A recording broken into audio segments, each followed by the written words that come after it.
Greetings, my name is Dauncey, and this is a show called Change the World, where I like to invite guests onto the show who share my passion for big, bold ideas, a vision of a beautiful future, and who are really a little bit fed up with whining and moaning all the time because they want to do something positive instead of just complaining. My guest today is Patrick McIntosh. Welcome to the show. Thank you. Urban Forestry Coordinator for the city of Nanaimo. That's correct. And you moved here, 12, 13 years ago from Calgary? Yeah, 12 years ago, yep. And you've got a whole list of tree qualifications, an ITA Red Seal landscape horticulturist, an organic master gardener, ISA certified arborist, qualified tree risk assessor, qualified landscape appraiser, certified arborist municipal specialist, my goodness.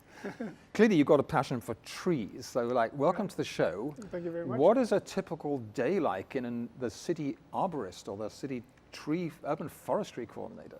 Oh my goodness. Well, I don't think there is a typical day per se, but it depends on the seasons. But I mean, basically it involves managing the green infrastructure for the city of Nanaimo. So that includes, trees and associated vegetation on public and private land. The public would be, street right-of-ways, to some extent parks, although they have, more control over their areas. Planning, a lot to do with private property, such as the bylaw, allowances and restrictions, and. So tell me, back in history, when Nanaimo was first laid out, and I know it's grown a lot since. Was it basically laid out on a first of all cut all the trees down and then put the streets down? I think that's been the predominant human attitude for a long time, especially out here. I guess a heritage of logging and stuff, and so trees were just seen as in the way in a lot of cases.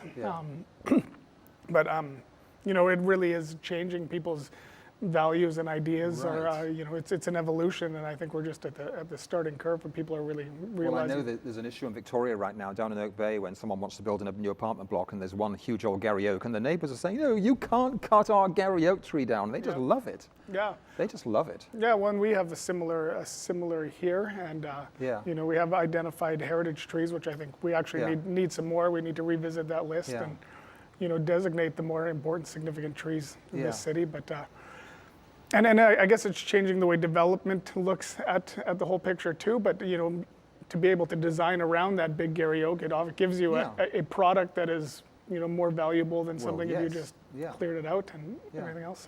So I got a number of slides you sent me. Let's just go to the first one, and we'll take them slowly during the half hour. This is a street. I don't know where the street is. You told me, but I've forgotten now. Yeah, that's actually Seattle, right downtown. But it's a wonderful example of a road that looks like it's become pedestrian. With a sort of whole corridor of urban shade. This looks like the spring. So in summer this would be rich and dark green and. Yeah, absolutely. And it's that whole that canopy that overarches the street, and there's animals, birds flying around, and it's the air is fresh. I mean, studies have shown, and I think it's pretty intuitive that people want to linger longer, shop. Well, when I look at that, I feel myself slowing down if I'm wandering through there. Like, why hurry? Exactly. And I mean, there's a lot, of science to back that up. That feeling is quantifiable. Interesting. I mean, it's quantifiable in terms of our actual biology. No. I mean, I can't reference the study right now, but.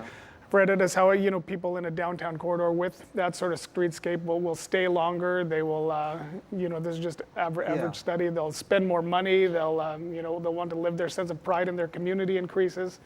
Wow. Yeah. It's and they're more. They want to be out on the street more and in the neighborhood more than sitting at home and watching telly, right? Yeah, exactly. And part of the community because I think these trees are community members. Right. They're living. So let me ask you a totally impossible question. How many big trees are there within the Nanaimo city? Do you have any idea? Oh my goodness.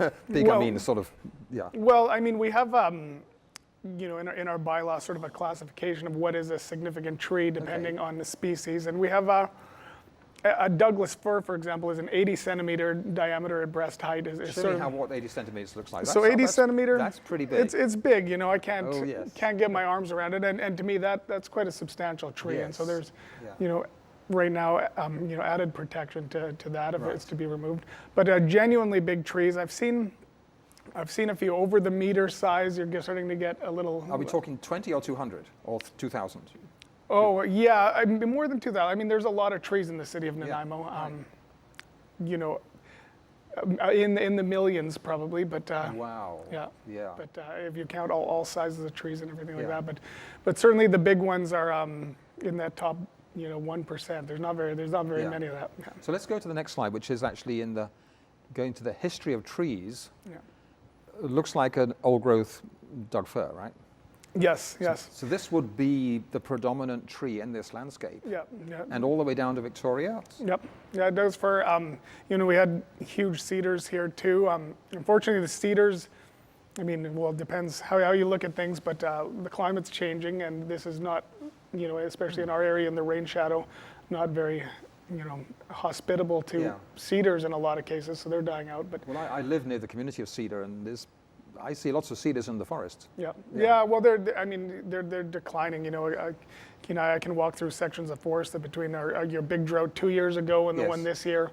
Start to see them start to turn orange and flagging and declining, and new ones their range is really migrating. So in 100 years, cedar might need to change its name. Yeah. Oh dear, that's. Yeah, no, totally. There'd be, in sheltered pockets or in wetlands, there might still be some. That's but concerning, cedar's really changing. So that's impact of climate change, isn't it? Yeah, absolutely. Longer drought, higher temperature. Yeah. So we're gonna have to think about how we design the urban forest. What species are more appropriate? We certainly are slowly moving more towards even Mediterranean and. Yeah. So do you work with developers when a new development proposal is coming up? Yes. Yeah. My position is in the community development department, engineering and environment. So how does that normally go with the developer saying, he's counted out how many houses he wants to build, or she, right? Yeah. And well, so it really depends on the scope of the project, but let's just say it's a 15 lot subdivision. Yes. So they have to submit a tree management plan, which will include, an inventory, done by an RP bio or an arborist report of what trees are there. There is a requirement that they have to retain 20% of the trees on site in addition to parkland, which 20% means they could cut down 4 out of 5. Yeah, essentially, and I mean, and it all depends too on what the site is. If there's a steep slope, then that has to be, okay. If there's something for geotechnical purposes, like it really, it's very layered. And I mean, traditionally, I think developers have laid down their ideal of how many lots they'd like to fit on this thing. But the demand is now that to design around significant stands of trees or important ecological features of the. Yeah. Do you think developers are understanding that there's maybe more value in a neighborhood with trees in it? They're starting to.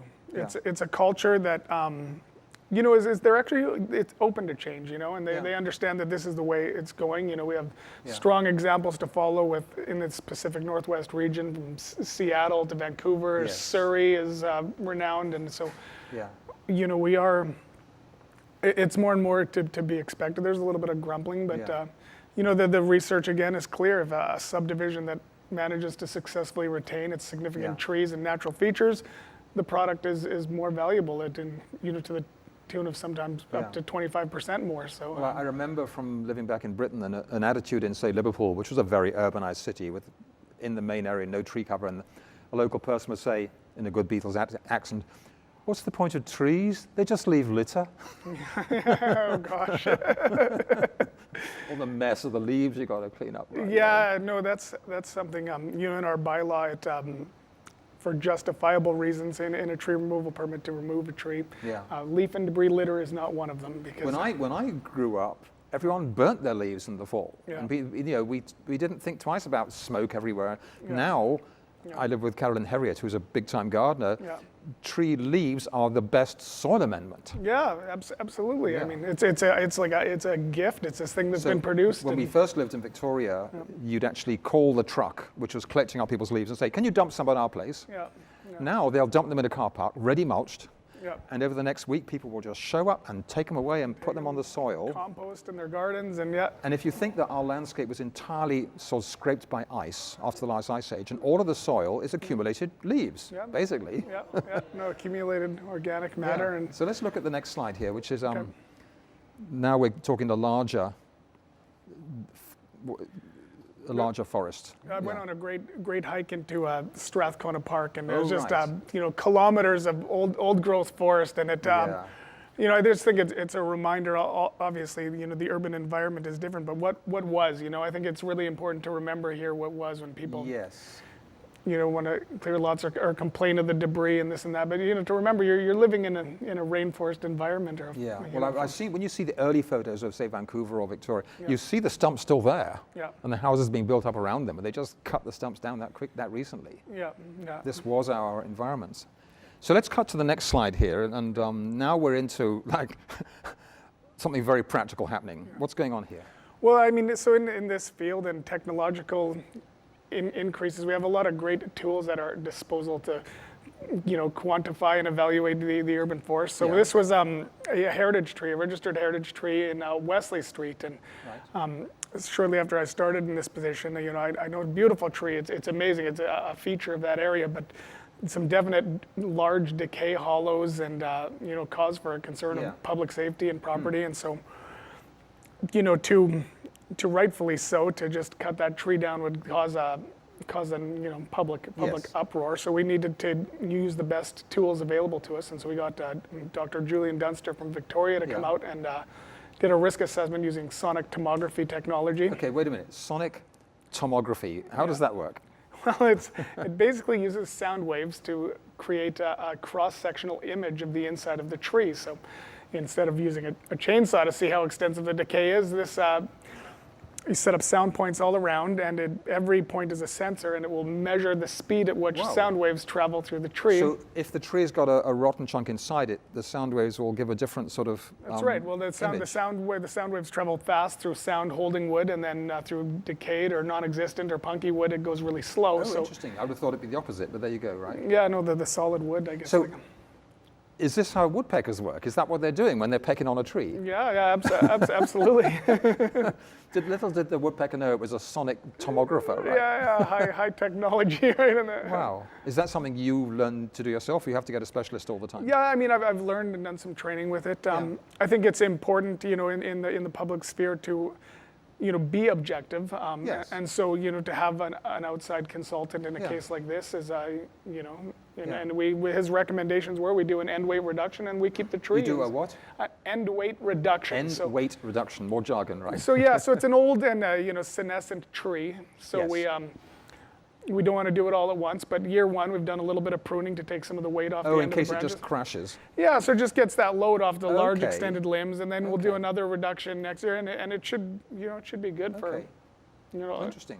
A while now. Right. Otherwise, you leave it, and a whole limb could get rotten and come crashing. Yeah, and you someone. Get a snow load when it starts to leave out, a freak snowfall in April, or a heavy windstorm, or so to take that load off, it really reduces the forces on the branches. Interesting. So the next one looks pretty technical as well. What's happening here? Well, so there's lots of with development, with the way the city's growing and subdivision and home building. There's all sorts of conflicts with infrastructure and trees. And looking closely, that's someone's basement by the look of it. Yeah, they're digging a foundation and basically tore into the neighboring tree roots, and sort of traditionally this has been the way of doing business, but there's a real emphasis now on trying to identify these situations before they arise and taking proper measures to protect trees, because in that case that tree is going to have to be removed, because it the one with the rope attached to it, you mean? Yeah, the one with you can see where the roots are torn back, because it's no longer stable. It's had some big supporting roots get cut out, and so with a bit of better planning, we can start to really emphasis on protecting and retaining trees. And so it's always struck me, sometimes when you go down the Highland Highway and you can see where there's been a cliff cut, and you can see the soil, it's like 6 inches, it's all there is. And I'm thinking, how do these huge trees stay up when it's rock underneath? And you can see the root going horizontal there, but I'm still astonished. You see a tree leaning that way sometimes in a park, and I think of the strength on the roots to hold it in place, or this way actually. Absolutely, the forces are incredible. So that means it's when we're digging around and disturbing that soil, you can upset the balance for a tree. No, totally, and to take away a significant amount of the infrastructure it's developed to support its weight and all the forces that act against the tree. We can really compromise it. So let's go to the next slide. I think this is the last one, actually. No, so this is a more... Yeah, I think we have a couple... A new tree, right? Yeah, and so this is a street tree. So this is what the new standard is going to be when any development project or home building, and Yes. we have to work to sort of upgrade it, but like you have to identify the trees, and there's only one way to protect them during construction, and that is to create a physical barrier. So that's a nice example of street trees that aren't going to get harmed. So in 30, 40 years, those are going to be really lovely big shade trees, right? Yeah, well, I think that's the ideal we're going for. I mean, everybody's been down those, the streets in Victoria with the cherries in the spring. Cherries and the London plains and the overarching streetscape, and that's, So 60 years ago, an arborist like you had the vision of, let's plant up, right? Yeah, absolutely. Or longer. And, no, it's, yeah. It's, I've also seen new trees planted in parks. Like 5 years ago, I didn't see this, but they have like a rubberized bag around it. That's slow release water? Yeah, no, those gator bags are fantastic, and I recommend for anybody who's planting trees in their garden or fruit orchards. It's such an effective way to establish a new tree because it takes 12 to 24 hours for that bag to drain out, and it gives a slow water, so it penetrates deep to the roots, so it gets the roots growing down deeply. And what did you call it? A gator? That's a brand, is a gator bag, but watering bags, there are. Can you buy them at garden centers now? You can buy them at garden centers. I think Andrew Sherritt in town, and I've heard Costco sells a multi-pack of them now, and they're just such efficient use of water. Like even in heavy drought, you fill it twice a week for a tree. You don't want to overwater your trees. Yeah, right.